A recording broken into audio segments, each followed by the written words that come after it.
بے نسل لوگوں کی سب سے بڑی نشانی، تم اسے جتنی عزت دو گے وہ تمہیں اتنی ہی تکلیف دے گا۔ ہر وقت مسائل کا ورد کرنے والوں کو مسائل پہچان لیتے ہیں، ان کے پاس بار بار آتے ہیں کیونکہ وہ جانتے ہیں کہ یہی وہ لوگ ہیں جو ہمیں بڑا کریں گے۔ ہر شخص کے رویے کی کوئی نہ کوئی وجہ ضرور ہوتی ہے۔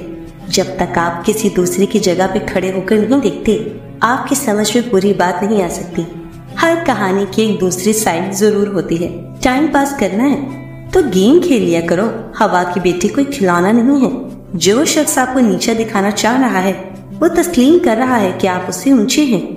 حضرت علی رضی اللہ تعالیٰ عنہ کا قول ہے، خوش قسمت ہے وہ انسان جس کے لیے کوئی روئے، بد قسمت ہے وہ انسان جس کی وجہ سے کوئی روئے۔ عورتوں کو سخت مزاج اور ضرورت سے زیادہ محتاط مردوں سے کوفت ہوتی ہے، لیکن وہ نرم مزاج مرد کی نرمی کا بیجا فائدہ اٹھانا بھی جانتی ہے۔ لہٰذا ان دونوں صفات میں اعتدال سے کام لینا تاکہ گھر میں توازن قائم رہے اور تم دونوں کو ذہنی سکون حاصل ہو۔ وہ انسان روح کے ویرانے سے کبھی نہیں نکل سکتا جس نے اپنی خوشی کے لیے کسی کی جھولی میں دکھ بھرے ہو۔ سب سے بڑا عیب یہ ہے کہ تم کسی پر وہ عیب لگاؤ جو خود تم میں موجود ہے۔ ضروری نہیں ہر جملہ میں محض کہنے والے کا ہی مطلب سمایا ہو۔ اکثر معنی خیز باتیں سر سے گزر جاتی ہیں اور کئی بار ایسا بھی ہوا ہے کہ بے معنی بہت کچھ سمجھا لی۔ دراصل آپ کیا مطلب نکالتے ہیں یہ آپ کی سوچ پر مبنی ہے، مثبت کے منفی۔ لوگ جب پوچھتے ہیں کہ آپ کیا کام کرتے ہیں، اصل میں وہ حساب لگاتے ہیں کہ آپ کو کتنی عزت دینی ہے۔ کسی کا دل چیر کا تو ہم نے دیکھا نہیں ہوتا، مگر وقت اور تجربہ یہ اندازہ کرنا تو سکھا دیتا ہے کہ کون دل سے کچھ کہہ رہا ہے اور کون صرف زبان سے۔ زندگی میں کبھی ہمدردی کے طلبگار نہ ہونا، ہمیشہ خوش رہنا اور تم کو محبت ملے گی۔ ہمدردی کے طالب کو کبھی بھی محبت نہیں ملتی، ہمدردی تمہارے خزانے کو کبھی بھی نہیں بھر سکتی۔ وقت نے ایک بات سکھا دی ہے، ہر رشتہ ناتا تعلق تب تک زندہ رہتا ہے جب تک ہم دوسرے کے معیار پر پورا اترتے ہیں۔ وہ بہت امیر تھے، متقی اور خوش اخلاق بھی۔ میں نے پوچھا آپ کے پاس دنیا میں ہی ہر نعمت ہے، جنت کی آرزو کیسے کرتے ہیں؟ مسکرائے، وہاں محمد صلی اللہ علیہ وآلہ وسلم ہوں گے۔ سبحان اللہ۔ رشتوں کی فکر کرنا چھوڑ دیں کیونکہ جس نے جتنا ساتھ نبھانا ہے وہ صرف اتنا ہی ساتھ نبھائے گا۔ جو لڑکیاں پردہ نہیں کرتی اور سوچتی ہیں کہ ہمارا ذہن صاف ہے تو میں ان کو بتانا چاہتی ہوں کہ تمہارا ذہن کتنا بھی صاف ہو جائے، فاطمہ بنت محمد صلی اللہ علیہ وآلہ وسلم سے زیادہ صاف نہیں ہو سکتا، اور پردہ کا حکم تو انہیں بھی تھا۔ اپنے جیسے ٹوٹے شخص کو ایک بار ہمت دلاتے وقت ہم خود کو 100 بار ہمت دلاتے ہیں کہ کہیں ہمارے آنسو اس کو مزید کمزور نہ کرتے۔ کتنا مشکل اور دوغلا عمل ہے۔ مارتی تو موت ہی ہے، اور جیسی مار وہ انسان کو دیتی ہے کوئی اور تکلیف نہیں دیتی۔ آب حیات پی کر بھی انسان اپنی موت ہی روک سکتا ہے، اور ان کو جانے سے کیسے روک سکتا ہے جو جان سے بھی پیارے ہوتے ہیں۔ جو چیز تم سے لے لی گئی، ایک وقت ایسا بھی آئے گا کہ اس کی یاد تمہارے ذہن و دماغ سے مٹا دی جائے گی، اور ان قریب اللہ تمہیں وہ چیز عطا کرے گا جس کی تمہیں توقع بھی نہ تھی۔ ہر چیز اللہ کے ہاتھ میں ہے، اس کا بھروسہ رکھو، مسکراتے رہو، کبھی بے سہارا نہیں رہو گے۔ خلوص اور عزت بہت نایاب تحفے ہیں، اس لیے ہر کسی سے ان کی امید نہ رکھو، کیونکہ بہت کم لوگ دل کے امیر ہوتے ہیں۔ کچھ لوگوں کو پچھتاوا بھی نہیں ہوتا، ہم سوچتے رہتے ہیں کہ شاید کسی وقت انہیں احساس ہوگا اپنے منفی رویے کا، لیکن ایسا نہیں ہوتا۔ یہ پچھتاوے بھی ضرب والوں کے لیے ہوتے ہیں، ملامتیں بھی انہیں کے حصے میں آتی ہیں۔ بےحس لوگوں کے پاس صرف اپنا آپ ہوتا ہے۔ اگر زندگی کو ہمیشہ خوشیوں کے ساتھ گزارنا چاہتے ہو تو غم زدہ لوگوں کے غم سنا کرو، کبھی دکھی نہیں رہو گے۔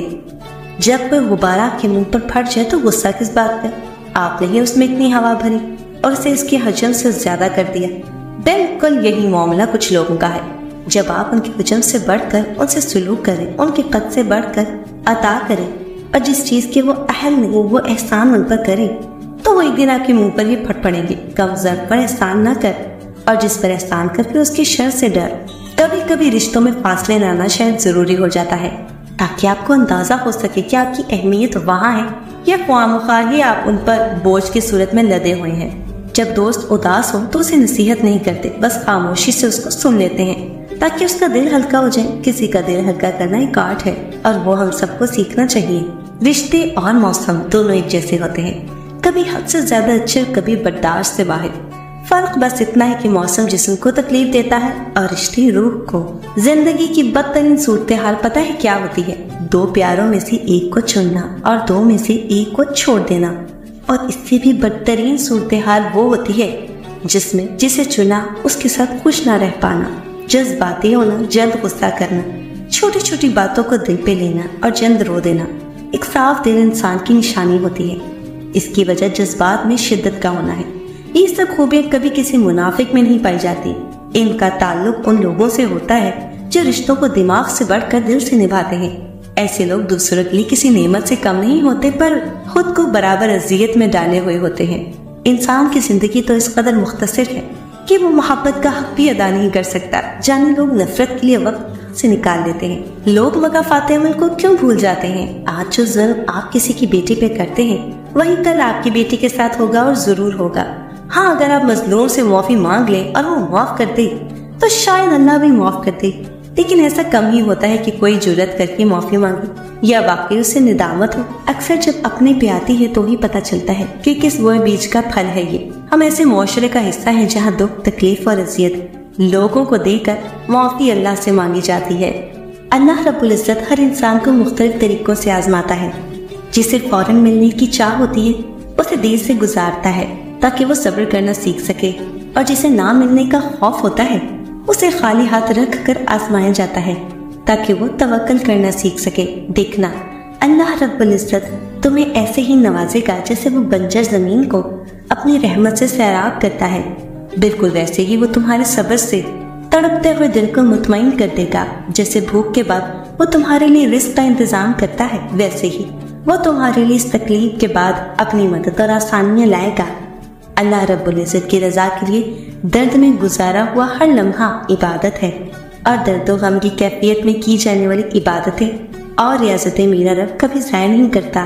اللہ رب العزت فرماتے ہیں کہ کچھ بھی تم تک نہیں پہنچ سکتا سوائے اس کے جو اللہ نے تمہارے لیے لکھا ہے۔ اس آیت مبارکہ میں اللہ رب العزت تمہیں بتا رہے ہیں کہ تم تک آنے والی ہر خیر اور ہر تاخیر میری طرف سے ہے۔ یہ وسوسے اور یہ انتظار معجزوں سے پہلے ہونے والا امتحان ہے تمہارا، اس لیے کہ پہلے تمہیں وہ صبر سے روشناس کرواتا ہے، پھر جب تم توکل کی انتہا کو پہنچ جاتے ہو تو تمہیں اجر سے نواز دیا جاتا ہے۔